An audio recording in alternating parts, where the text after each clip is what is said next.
Ed ora un altro nome che appartiene, possiamo dire, alla storia della canzone napoletana.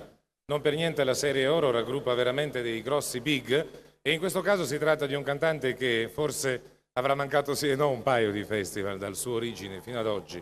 Signori, Mario Trevi.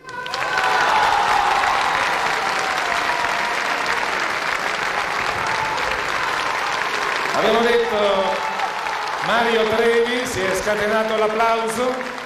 Utosore è veramente una perla, una canzone che veramente ha uno sviluppo armonico, diciamo una sorta di begin, ma fatta con classe.